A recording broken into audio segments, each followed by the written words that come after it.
I Saw Hell in a Hospital's West Wing, posted by Darkheroxx.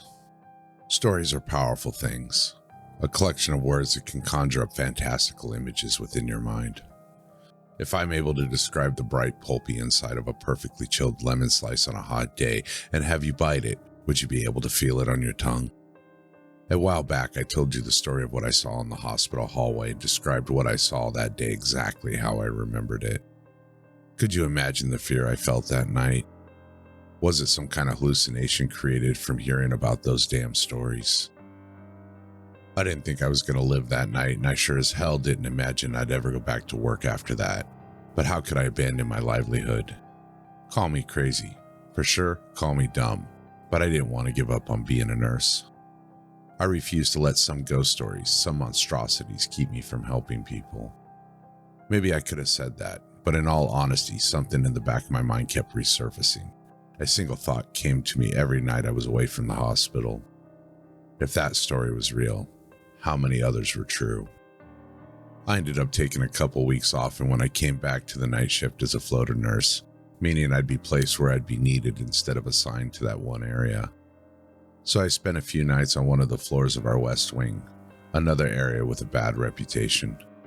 You see, the West Wing holds long-term care patients, meaning patients who usually have a chronic illness or disability that prevents them from taking care of themselves. Most of our patients that come here are usually the elderly, and for some reason, almost every single patient that comes to the West Wing dies. There's an old story about the West Wing involving a doctor that used to work here decades ago. Dr. Stanton was a kind and loving man, regarded as the best pediatrician that had ever set foot inside of this hospital. Any child that was in his care would surely be cured of their ailments. Even babies on the brink of death would miraculously be healed by his hands. He treated every patient as if they were his own children. Everyone loved him, but that wasn't always the case. Before he was regarded as a miracle worker with such a successful career, he was in absolute despair. Dr. Stanton was far from being incompetent, but during those times the survival rate of children, especially those with severe illnesses, were low due to a lack of knowledge and resources. Dr. Stanton just couldn't save those children with what he had at his disposal, and he would go mad with grief after each failed procedure. The only thing that kept Dr. Stanton going were his two young children, Tabitha, age 6, and Harold, age 8. They were the light of his life, and he had been taking care of them ever since his wife died giving birth to young Tabitha. It was those three against all odds, and they loved each other deeply. But the love just wasn't enough. Suddenly both children fell ill and they suffered from seizures, rashes, and intense pain. Eventually they died under Dr. Stanton's care. The good doctor was unfazed by the death of his children. He buried himself with work, and they say with pure determination he was able to overcome it all. Ever since the death of his children, he was able to cure his patients without any complications. Thus, the tale of Dr. Stanton, bringer of miracles to children, was born. But here's the story of what they say really happened. They say Dr. Stanton had gone mad because his repeated failures were too much, and the weight of those young deaths were crushing him. He had lost all the will to live, until he was approached one night in his dreams by something. This being had offered him the ability to heal any child he placed his hands on, but he would need to offer up something in return. The good Dr. Stanton did not hesitate. He believed that the sacrifice of the few would be necessary to save many more, so he offered up his children to the being, making them succumb to horrible ailments until they were finally taken. The doctor truly believed what he did was the right thing until the being had asked for more. That was when Dr. Stanton had offered the being something else. If he were able to keep his ability to heal the young, the being could have free reign over the souls of the old. Dr. Stanton thought that the old would die anyway. Their sacrifice for the children would be a noble one. So the being accepted the terms and preyed on the old while young lives were being saved. Dr. Stanton cured children up until he became an old man himself.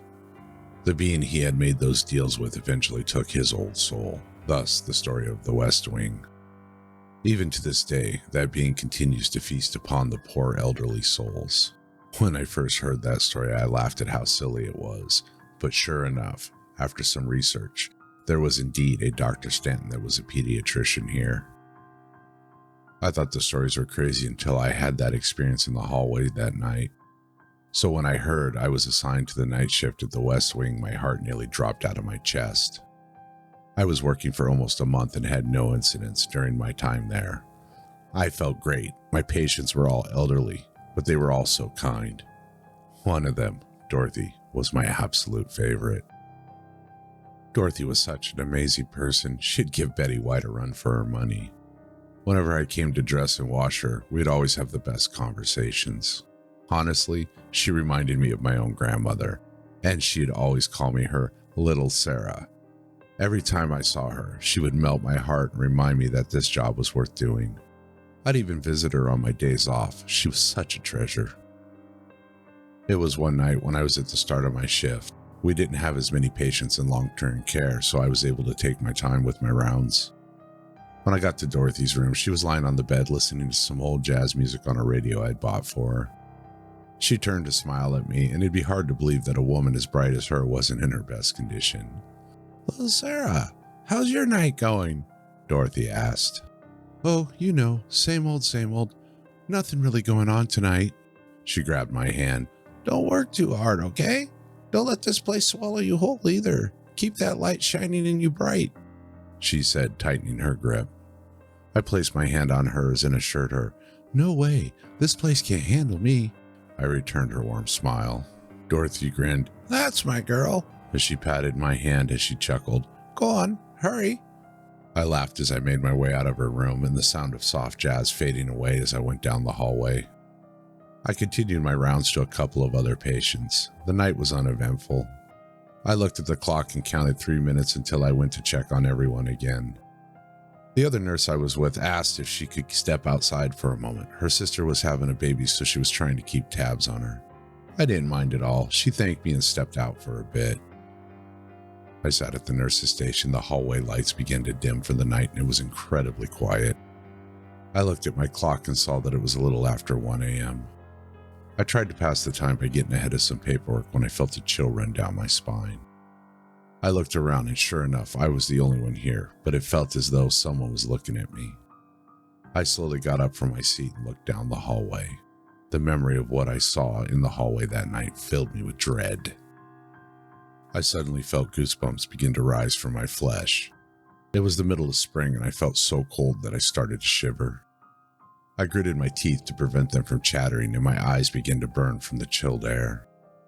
I stepped out of the nurse's station and stared into the dim hallway.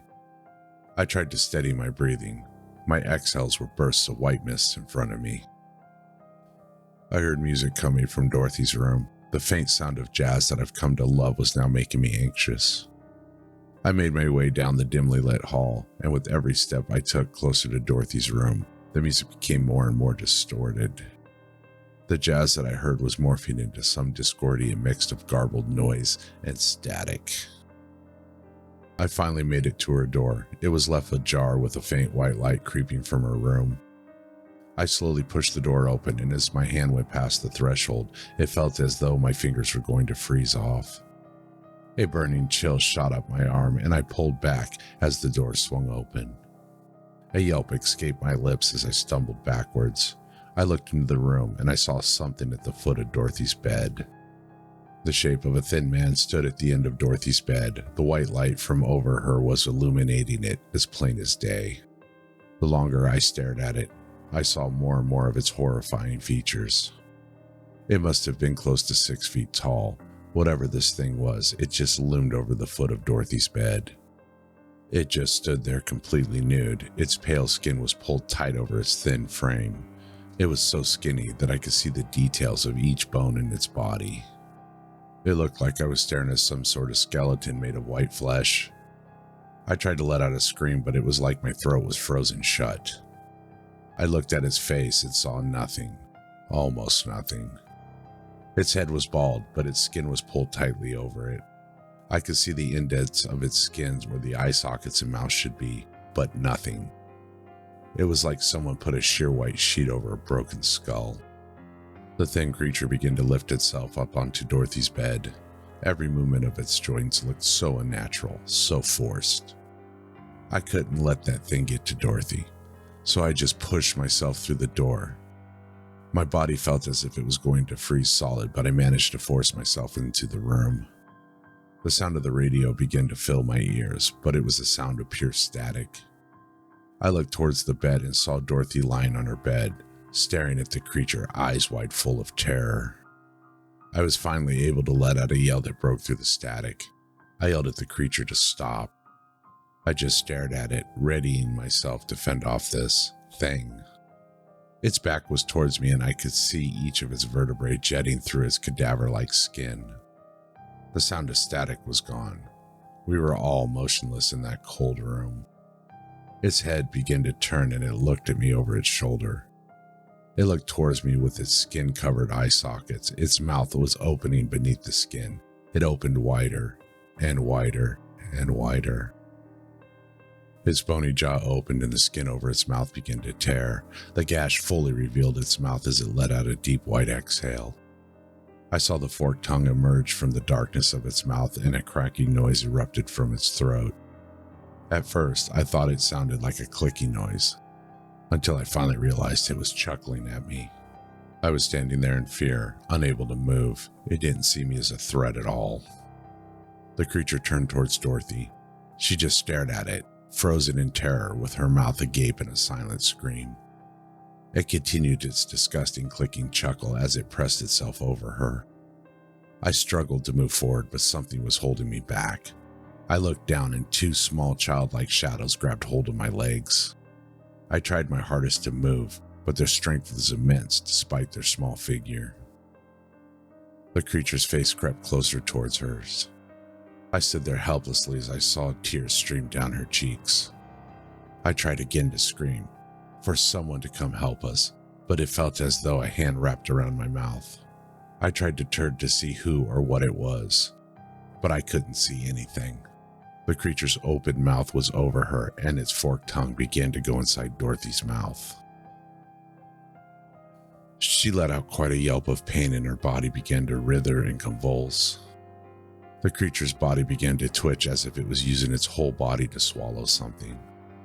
Dorothy's eyes started to go white, her skin began to drain of all of its color, and I could see her bones through her frail skin. This thing, its skin began to stretch out like a fleshy balloon, expanding as it sucked the life out of my dear friend. The light that shone so brightly in her eyes was now completely gone, and her body fell limp as the creature leapt off her bed. Its shape was now different, healthier, as it simply walked past me into the hallway. The cold air that froze my body began to dissipate, as if it came from the creature itself. I heard footsteps fade away into the night. Whatever held me down, whatever silenced me was gone now too, and my body collapsed to the floor. I slowly clambered onto Dorothy's bedside and I saw her. I looked into her lifeless eyes and I placed a hand on her neck to check her vitals. She was gone. I stood there and silently sobbed as the radio crackled and drowned my cries with crescendo of jazz. Time had passed. I made my reports. I finished my rounds and I returned home. As soon as I got home and closed the front door, I just crashed onto the floor. There was nothing I could do to stop it. Another story was true. Whatever that thing was some demon that took the soul out of its elderly victims. It didn't want me. It didn't fear me. I couldn't do anything. All I could do is remember Dorothy's words. Did she know it was coming? I made my way to my bedroom and stared at my mattress. The memory of the night's events filled me with sadness, with fear. I'll keep everyone updated on the stories of the hospital, and hopefully I won't have to witness another thing like that. Thank you for taking this journey with us tonight.